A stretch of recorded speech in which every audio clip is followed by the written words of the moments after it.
Hello friends, जिस topic को आज हम कवर करने जा रहे हैं वो है kinds of pronoun. In a last video we have discussed many things about the pronoun, and in this video we will discuss about the kinds of pronoun. So let's move.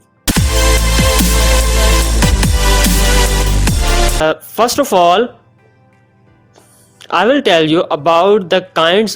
These are the personal, intensive, reflexive, demonstrative, relative, interrogative, indefinite, and reciprocal. So let's move towards the first, that is personal pronoun.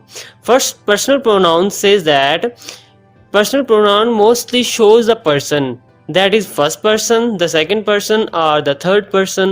जो personal pronoun होते हैं वो किसी भी जुमले के अंदर या तो फर्स्ट पर्सन होते हैं या सेकंड पर्सन या थर्ड पर्सन, जो हमें ज़्यादातर हमारी किसी भी रिटन स्क्रिप्ट के अंदर देखने को मिलते हैं, जो कि I, you, we, they, he, she, it होते हैं. ये होते हैं सब्जेक्टिव. और जो ऑब्जेक्टिव प्रोनाउंस होते हैं वो होते हैं me, you, us, them, him and her. जो दूसरे नंबर पर आता है वो है possessive pronoun. Possessive pronoun shows possession or ownership. ये जो होता है वो किसी भी चीज़ की मिल्कियत शो करते हैं. जिस तरह से possessive pronouns होते हैं mine, yours, theirs, his, her and its. In example इस तरह कर सकते हैं कि this pencil is mine. This is it's one of the example. And यहाँ पर जो दो एक और चीज़ होती है जो क्या होती है, पजेसिव एडजेक्टिव्स होते हैं. हाँ, हम उनमें कंफ्यूज हो सकते हैं. He says that you may be confused with possessive adjectives below possessive adjectives. You, your, their, his, her and its. ये दिखने में बिल्कुल सेम होते हैं बट हम इनको इनके यूज से पहचानते हैं. इसके बाद आ जाते हैं रिफ्लेक्सिव एंड इंटेंसिव प्रोनाउन. ये दोनों दिखने में भी बिल्कुल सेम होते हैं. जिस तरह से पजेसिव प्रोनाउन और possessive adjective same as reflexive pronoun और इंटेंसिव प्रोनाउन भी दिखने में बिल्कुल सेम होते हैं बट इनका जुमले के अंदर जब यूज़ करते हैं तब इनको हम डिफ्रेंशिएट कर सकते हैं. Intensive and reflexive pronoun has the same forms. बिल्कुल सेम फॉर्म्स होती हैं. They are myself, ourself, yourself, yourself, him, himself, herself, itself, themselves and oneself.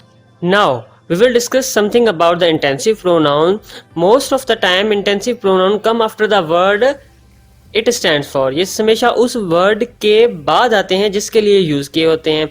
For example, the president himself told the reports. अब यहाँ पर जो himself है ना, यहाँ पर उन्होंने लगाया, ये प्रेसिडेंट के लिए लगाया है, तो ये देखें कि प्रेसिडेंट के बाद आ रहा है. और दूसरे जुमले में देखिए, they themselves admitted their mistakes. अब यहाँ पर जो देमसेल्व्स है ना, ये दे के बाद लगाया क्योंकि ये दे के लिए यूज किया गया है. तो जो इंटेंसिव प्रोनाउन होते हैं वो उसी वर्ड के बाद आते हैं जिसके लिए ये स्टैंड फॉर होते हैं, जिसके लिए ये यूज किए होते हैं. जो रिफ्लेक्सिव प्रोनाउंस होते हैं ना, they point out the action back toward the subject. अब ये उस एक्शन को पॉइंट आउट कर रहे हैं जो सब्जेक्ट के बारे में हो रहा है या किया जा रहा है. For example, she brought the dress for her self. अब यहाँ पर जो हर सेल्फ है यूज तो शी के लिए हो रहा है, लेकिन ये यहाँ पर क्या कर रहा है, पॉइंट आउट कर रहा है कि जो उसने ड्रेस खरीदी है वो किसके लिए खरीदी है, उसके लिए खरीदी है. She brought her self a new dress. यहाँ पर भी देखिए जुमला बिल्कुल सेम है लेकिन हर सेल्फ का यूज थोड़ा डिफरेंट है. लेकिन यहाँ पर ये इंटेंसिव प्रोनाउन नहीं होगा, ये क्या होगा, रिफ्लेक्सिव प्रोनाउन होगा, because of it point outs the action, और इसके अंदर एक्शन को पॉइंट आउट कर रहा है. लेकिन हिमसेल्फ जो ऊपर वाले सेंटेंसेस में था, जो इंटेंसिव प्रोनाउंस थे वो उसी वर्ड के आगे आ रहे थे. अगर यहाँ पर आ जाता ना, she her self brought the dress for, फिर तो कुछ जुमले का सेंस नहीं बन रहा था. सो दैट्स वाई यहाँ पर ये she her self brought a new dress. अब ऐसे आ जाता तो फिर ये इंटेंसिव हो जाता, लेकिन ये ब्रॉट के बाद आ रहा है, एक्शन के बाद आ रहा है, इन एक्शन को पॉइंट आउट कर रहा है. That's why it's known as a reflexive pronoun. After the reflexive pronoun we will discuss something about the demonstrative pronoun. Demonstrative pronoun are used to point out the particular persons, place or things. They are this, that, these, those. ये किसी भी चीज़ को point out करने के लिए use किए जाते हैं. जिस तरह से this is my party. अब ये जो पार्टी है किसकी है, उसकी है, तो that's why he's asking about my party. This is my party. These are her pencils. That is Sophal's shirt. They are good apples. Those are good apples. Those papers are soiled. So look at that verse, they're point outing the things. After them we will something discuss about the indefinite pronouns. ये तो बिल्कुल easy होते हैं. indefinite pronouns वो होते हैं जिनको हम, जिस तरह से हम indefinite की तो मैंने मैथ्स में मीनिंग पढ़ी होगी, वो क्या होते हैं, uncountable. So same as the case, same cases here. Indefinite pronoun do not refer any person or thing in a particular. ये किसी भी पर्टिकुलराइज चीज को नहीं कर सकते, ये इन होल होता है। जिस तरह से दे कौन कौन से another, somebody, anybody, nobody, someone, anyone, everyone, something, anything, sorry, one, both, few, many, several, all. Okay, इनके अंदर हमें मीनिंग इनकी पता नहीं है पर्टिकुलर। सम के अंदर कितने बंदे आ रहे हैं, फ्यू के अंदर कितने आ रहे हैं, बोथ के अंदर 2-3 है, कितने हैं। So that's why we don't know about the things which they stand for, जिसके लिए यूज़ किए जाते हैं, हम उनको हमें उनकी पर्टिकुलर अमाउंट पता नहीं होती। That's why they are in. Distributive pronouns वो होते हैं जो चीज़ों, किसी भी एक चीज़ को एक वक्त में पर्टिकुलराइज करते हैं, जैसे कि each, either and neither.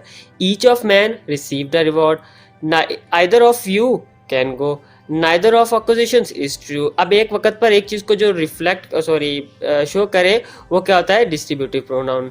After that interrogative pronounce वो होते हैं जो सिंपली चीज़ों को क्वेश्चन बनाने के लिए यूज़ किए जाते हैं, जो होते हैं who, whom, what, which, where, when, why. After them we are coming towards the relative pronouns. Relative pronouns होते हैं, ये क्या करते हैं, एक वर्ड को रिलेट कराते हैं जुमले के अंदर मौजूद नाउन के साथ। जुमले के अंदर जो भी नाउन मौजूद हो उसके साथ रिलेट कराना। जिस तरह से she is the women who interviewed मी। अब वो वुमेन के साथ हु जो है उसको रिलेट करवा रहा है। इस दूसरे जुमले में देखिए, शी अपॉइंटेड द मैन हुम आई। अब उस मैन के साथ हुम क्या कर रहा है, उसको रिलेट करा रहा है, जिसके साथ उसको मैं जानता हूँ। It is a dog that won. अब यहाँ पर डॉग को दैट जो है वो रिप्रेजेंट करवा रहा है। अब अगले जुमले में देखें, तुम thief is a story which tells about the love tragedy। अब ये स्टोरी के साथ जो है वो उसको रिलेट करा रहा है। That's why the relative pronoun. After that the reciprocal pronoun, ये दो मुख्तलिफ चीज़ों का एक म्यूचुअल रिलेशनशिप शो करवाते हैं। जिस तरह से Peter and Mary kissed each other. अब ये दोनों बिल्कुल रेसिप्रोकल चीज़ें हैं, वो मैन है वो वुमेन है। अब उनका एक जो म्यूचुअल रिलेशनशिप है ना उसको शो करवा रहा है। The gangsters were fighting one another. अब जो गैंगस्टर हैं बिल्कुल दो अपोजिट केसेस हैं। अब उनके अंदर म्यूचुअल जो रिलेशनशिप कौन सा है, वो फाइट का है, तो वो शो करवा रहा है। After that the impersonal pronoun. Impersonal जो प्रोनाउन होता है वो किसी भी चीज़ को पर्टिकुलराइज नहीं कर सकता, ठीक है। अब वो क्या होता है, वो इट होता है, ठीक है। It's all right, it seems hard to believe, and it is going to be sunny tomorrow. So this is all about today's video. अगर आपको वीडियो अच्छी लगी हो तो हमारे चैनल को सब्सक्राइब कर दें, वीडियो को लाइक कर दें और नीचे कमेंट करके अपने व्यू के बारे में ज़रूर बताइएगा। Thank you so